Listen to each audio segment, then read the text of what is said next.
Good evening, ladies and gentlemen, and this evening we're going to talk about Juneteenth.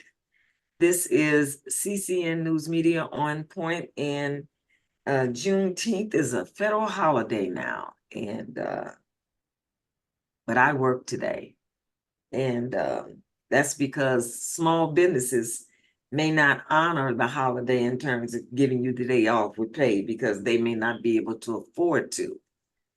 But it's a federal holiday, and most jobs or employers do honor the holiday. So welcome to the show. Welcome to the show, Lawanza. How are you? Okay, and We know enjoying a federal holiday because I'm one of the people. you didn't I have to work, go. I'm a federal contractor, and Come I get on all federal now. holidays. That's excellent.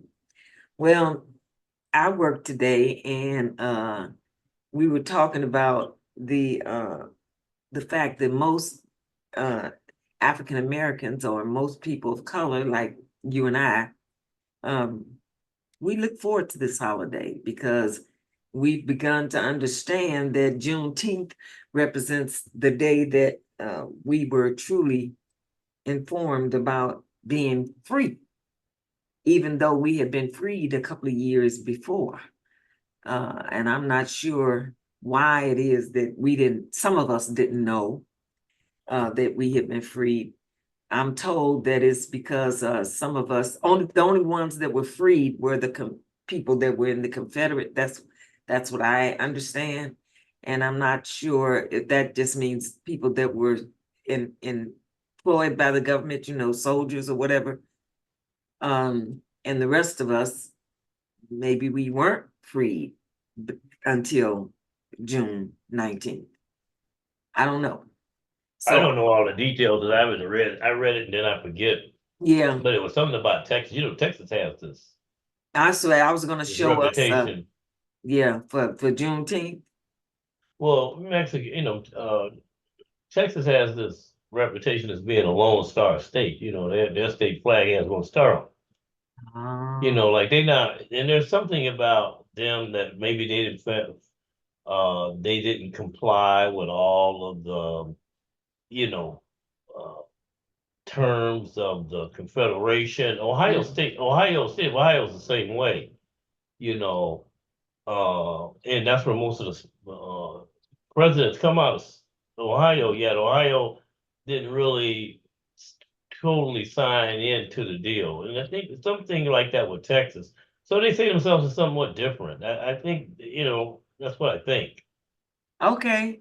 I thought that I would play a little piece that I got from YouTube about Juneteenth that you may have seen, but I hadn't seen it, and I thought that it would give us the meat of what Juneteenth truly represented. And it's by this Henry Louis Gates Jr. He's the gentleman, I think, that did the show on the boy that lost his foot in slavery trying to run away. What was his name? Oh no. Oh God. Well, anyway, this is the man that was behind that story, and he's a Oh, okay. professor. He's a professor, and I think that Harvard. He's his a Harvard professor. yes, his view, his opinion, his research is valid enough for us to Well, he's a homeboy from the South Side. okay. You've heard of him before? Oh yeah, everybody knows about Gates. Remember, Uh it was when Obama was in office. It was a situation occurred where he lost his keys, and he lives in Boston area. okay. And so he had to break the window to get into his house, because he had lost his keys. And anyway, a police officer arrested him for breaking into his own Own house. house. Yeah, I And remember that. and Obama said that was stupid of the officer, and he had I don't think Obama was in the office 6 months. Wow. And so they all coming down on him. All the officer was just doing his job and all that. But the man is his house. Yeah, And the man was irate, because yeah. of that. And so Obama invited the police officer and Gates to the White House. and they Ah, had drank some beers on the lawn. See, had that not he not been a black man, wouldn't even been right, no. There's no way, he has to justify what he has to say exactly. because of some white police. There's no way in the world. Yeah, yeah, I agree. Well, let's see what this brother has to say, and perhaps Oh, it'll. he's married to a white woman. Oh, is he? Yeah. Oh, I didn't know that, but okay.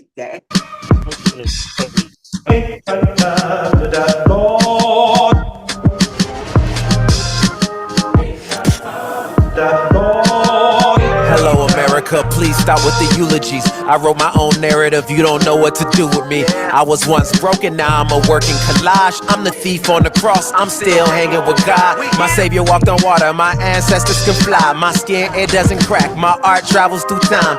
Jesus slept in the grave, but he rose feeling fine, cuz I don't think that was it. Well, last year, Listen. President Biden made Juneteenth the newest federal holiday. That June sounded 19th so marks the good. date in 1865 when the last enslaved people in America found out that they were free. CBS News special correspondent James Brown spoke with renowned Harvard professor Henry Louis Gates Jr. about the history and the significance of Juneteenth. Juneteenth was not embraced as a national black holiday for a long, long time, but it was kept alive by black people in Texas. And that's what's so sweet about it. Our people have been hungry for holidays, hungry for tradition, hungry for stories about black history. Because without a past, you have no future. Did you like Harvard? perhaps no one has done more to inform Americans of their past and in turn their future than Henry Louis Gates Jr. By day, he is a professor and director of the Hutchins Center for African and African American Research at Harvard. I'm Henry Louis Gates Jr. Welcome to Finding Your Roots. By night, he is the host and producer of the PBS genealogy show Finding Your Roots, as well as countless documentaries on black history. These are the big three in the history of freedom of our enslaved ancestors. The Emancipation Proclamation, signed on January 1st, 1863, Juneteenth, June 19th, 1865, and then finally the ratification of the 13th Amendment on December 6, 1865, which is what finally and ultimately abolished the institution of slavery. Why do you think that June 19th stuck? One of the reasons that I think Juneteenth stuck is that we're all charmed by the poetic brilliance of the name, Juneteenth. What better name for a June 19th could there possibly be? That's great, it's fetching, it's catchy. As with all catchy names, Gates says there is also a bit of fiction around that day in 1865 when Gordon Granger issued General Order Number 3 to free the enslaved black people of Galveston, Texas, 2.5 years after the Emancipation Proclamation. Well, we were raised to think that Abraham Lincoln freed the slaves, right?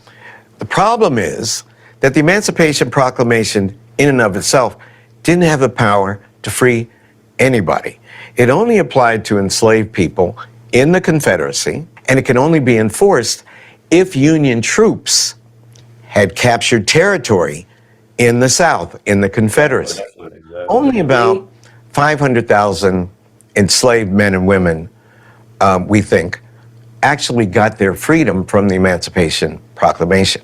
And James, there were 3.9 million enslaved African Americans. So the overwhelming majority of our ancestors were not freed by the Emancipation Proclamation. So the significance.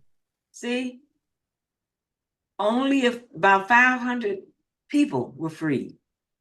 And that's out of 3.8 million. Yeah, listen to that. Listen. Well, I always said that just because that man did the Emancipation Proclamation, that don't mean anything in the southern states that are fighting. Just because he does it, they're not recognizing him as no president, and so they would have to lose, and Union stores would have to go into those territories to force them to release the slave. That's just the only thing would make sense to me. They not following that proclamation. They had to be made to do that. Made to do that. You wouldn't have to tell me that. I can figure that out myself. Because of the way you live, right? Okay, no Yeah, problem. I mean, just common sense. The way knowing these people, I mean, look, they are separating from the country because they're not listening to him, no Lincoln. In the Union in the North, they're not listening to them. And Right. so they would have to lose, and then hell, they were using slaves to fight against the Union soldiers That's if they were right. on the Confederate property, of course. Exactly. There you go. Okay, here we go. General Gordon Granger going to Galveston. We all think that the Civil War ended when Lee surrendered to Grant at Appomattox, which was April 9th, 1865. But that's not true. There were several different Confederate armies. So Texas finally surrenders to the Union on June 2nd. Gordon Granger comes, and on June 19th in Galveston, he issues the Emancipation Proclamation because now the Union Army is in possession of the territory. So that's the true story. That's the true story. So Texas, as you said, was the state that really caused the Juneteenth to be realized. Yeah. When they agreed to the proclamation. But they weren't really part of the Confederacy. The Confederacy of these other states, they're separated. They're not really part of it. They have slavery, but they're not really a Confederate state, like Mississippi, Alabama, Tennessee, all that. They're not really, but they're just a southern state, and they were fighting, and they did fight. They only get some Confederacy identity probably because they were fighting against the Union Army. I don't see them as part of the Confederacy at all. Okay. Here we go. And what about the notion that enslaved black people in Texas did not know they were free? One of the myths about Juneteenth is that nobody in Texas had heard about it. But there are two reasons that many historians think that black people knew about the Emancipation Proclamation too. One is because of the proverbial grapevine. So there was this miraculous way for enslaved people to communicate plantation to plantation and state to state. But the second factor is that because Texas was removed from the main action of the Civil War, many slaveholders moved to Texas for safety, and they took their enslaved people with them. Those enslaved people would have known about the Emancipation Proclamation by and large and would have told other enslaved people. But no one could enforce it because the Union did not capture territory then. When I came here, I dedicated this tree in honor of my mother and father. Professor Gates says the most important thing about Juneteenth is the era that came after. The most radical thing that happened after the end of the Civil War for the rights of our enslaved ancestors were the ratification of the 13th, 14th, and 15th Amendments and the Reconstruction Acts. This was the first concentration of black power. In the summer of 1867, 80% of all eligible black men who were formerly enslaved in the South registered to vote. And in 1868, they actually voted. Ulysses S. Grant won the presidency. So you could reasonably say that black men had elected a president of the United States.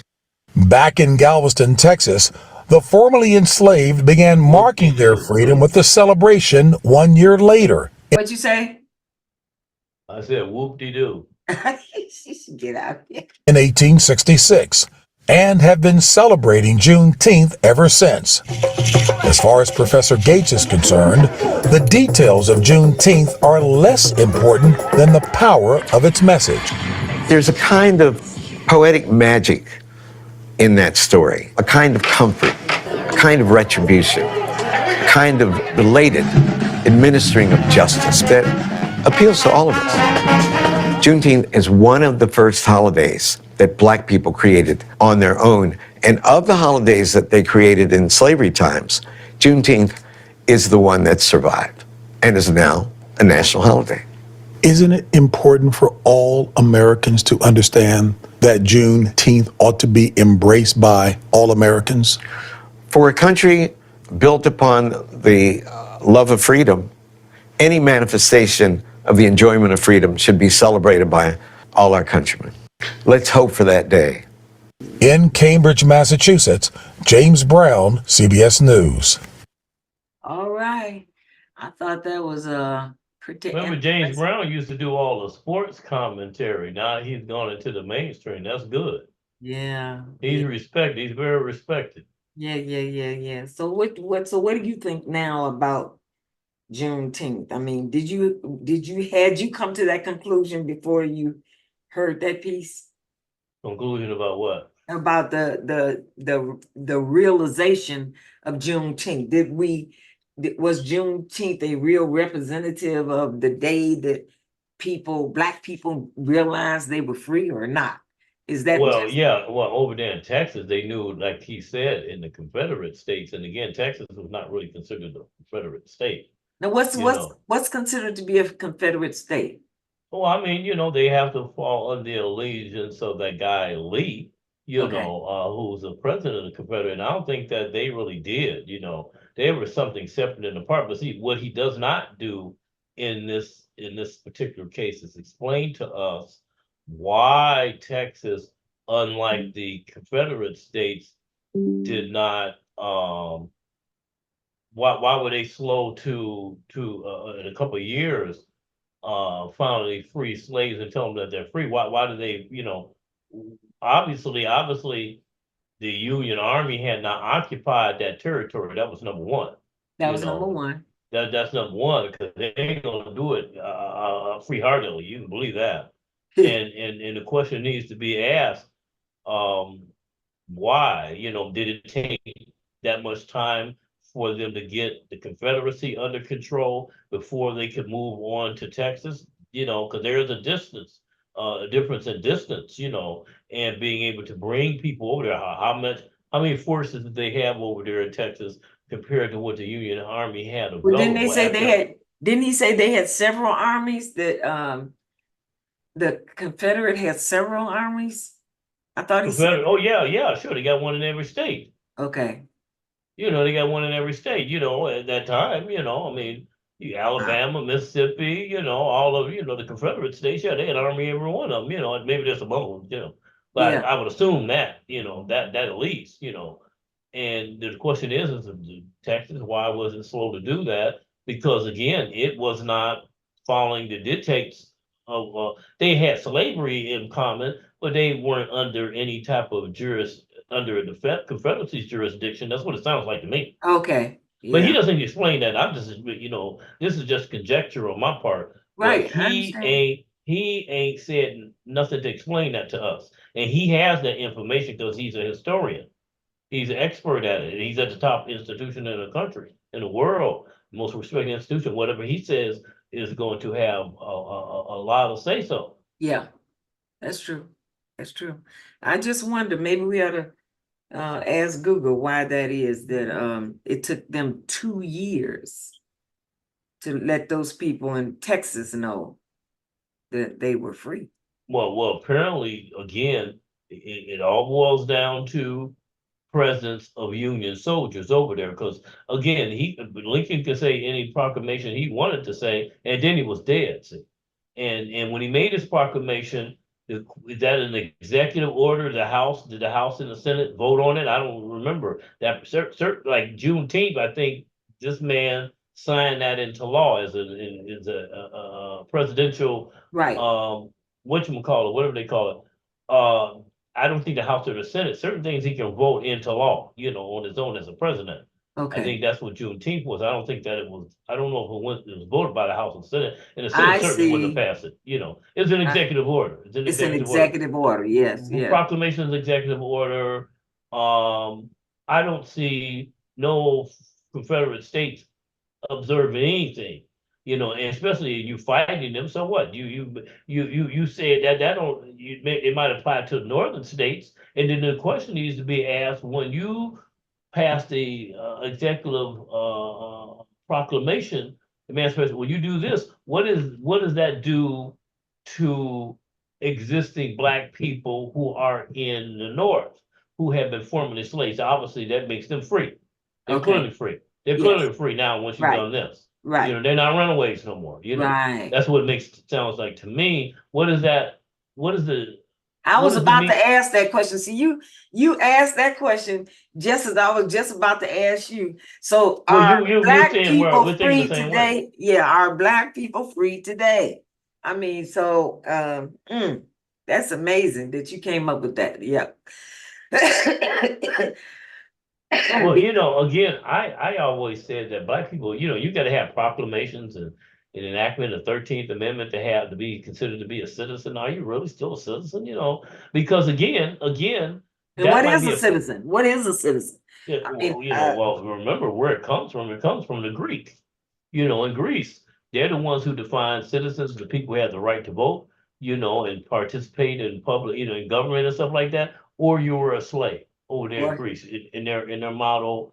And so when the United States created this law, uh, when they created this government, what did they have as an example? Only example they really had in their culture was over there in Greece. So they used that as an example. all Okay. right. That's what they use. And to me, a citizen is not a slave, has never been a slave to me. Yeah. And so I don't know if you really are truly a citizen. And because when they came up with the words used to describe what the Declaration of Independence, the Bill of Rights, and Articles of Federation, who the people who that applied to, uh, They that's why weren't, I it said wasn't us. It wasn't us. no. So, uh, I have some serious, reservations about where they're coming from. Maybe a lot of people don't agree with me, but I still say that it just explains. I think that an African can bring his ass over here and become a naturalized citizen and have more rights than we do. Because see, what if they get rid of Well, look what's the happening right now. Compare what's happening right now to the fact that we are supposedly citizens of the United States of America. We live in Chicago, Illinois, and yet there are people that live in Chicago, Illinois that are homeless and cannot get the benefits that the people who have just been migrated into this country and or are immigrants. They can come here and they get all kind of resources that people who live here or who have been here their entire life cannot get. yeah, I went through all that kind of stuff with homelessness when I was in my 30s, we deal living in these scanty hotels, Yeah. SROs and all that kind of stuff, dealing with lunatics, every day, dope addicts, perverts and all that. I never fooled with them. And in here I was an alluring man. Wasn't on dope or nothing like that. Yeah, it was enough to get you on dope and drinking, being around that nigga shit. And and yeah. Uh, I never see myself as number one. When I look at the condition of black people, you can say citizenship, what the hell you want to say. All I have to do is step outside over there on 79th Street, around Cottage Grove, and throughout the city, and look at the condition that black people are in up and down Michigan State, and that right there tells me what their level of citizenship is Ooh, just come by the on now. conditions that they're living in and the level of, of education they have, that tells me right off if they're a citizen. And based on what I see, they ain't no damn citizen. Not hardly. And and I see them with the red, white, and blue and all that. Now this Ernie Banks jersey that I got on got that, but I'm not. I ain't got no this. It's on there. Red, white, and blue, but I ain't observing that. But we I just don't see, based on the conditions of black people, when black people start having all of the accolades economically and everything that comes from out of Wall Street, then they're not no citizens around no business. I agree. Citizen, just like you in a capitalist democracy, right? That's You right. have as much democracy as you got capitalism. Oh, Okay. come on now, say that again. Say that again. You could be accused of high crimes and misdemeanors and even knocking your old lady off in the O.J. Simpson's case. But if you have enough money, you will realize some democracy. And see, people seem to think, oh, just being in this country makes you a citizen. No, it don't. This is a capitalist democracy. Black people ain't no citizen because they ain't got enough capital to be one. I like your perspective. I respect that You because know, it appears that most of what you're saying is true. I mean, that this is a democracy and it's based on capital. And they tell you all the time, you're free as like you just said, as much capital as you have. You do something in this country and you have money. I don't care what it is you do, you can get away from that. You can get out of that. You can would black bypass. people be better off under a republic form of government or a democracy? Because it was a republic form of government that released slaves, not democracy. So let's have an explanation of the republic. Okay, let me give you a perfect example. Okay, can you Okay. bring something up on Google? I've made it where you can. Oh, no, I'm gonna come right Okay. on out and say this one, just something, Okay. that anybody can understand. I've said these things before. Let's say that, some guy, black guy, he was accused of stealing chickens. Okay. And you can get hung for that back in the day. That might be family's only protein, for the day because the egg that they lay, the protein. And the guy says, oh, he's this black boy, he's stealing chickens. Everybody, let's go get him. That's that democracy, mobocracy. All the people in the town say, hey, let's go grab him. And then the sheriff jumps in and said, hey, you can't just jump in and round this dude up and hang him just because the majority of you think that way. No, we are a law. We're a government of laws, republic laws, and he has a right to a fair trial and a jury of his peers. So what I'm going to do is I'm going to take Mr. Black Boy and take him over there to the jail and put him into the jail behind bars until we have a justice of the peace comes on up and give him a fair trial. Now, during the course of the fair trial, people come in and say, oh, we want him. No, he's got to have a fair trial. Why? Because he may have some evidence and facts to prove that this is not true. And he produces those facts and he has a trial and he lets go. So that's an example of a form of republic. It was a Republican Party that were responsible for Emancipation Proclamation and fighting. Did the people come out? The most white people in the North have a general election to say that they were going to release the black people? No. No, it was a republic. It was of laws. So that's what got black people free. It wasn't no white people voted in a democracy agreeing to release us. No one's ever even discussing to talk about. If it's so much of a damn democracy and in a country is so glad that it ended slavery, then why ain't the majority of white people polled to find out? Ooh.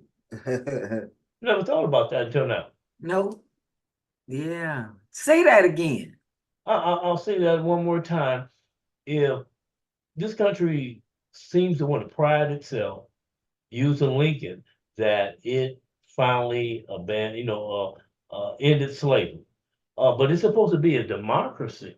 And in a democracy, the majority vote is what goes. That white people, they did not have a general or plebiscite or a general election and polled all white people to find out if they agreed or not to agree to continue the institution of slavery.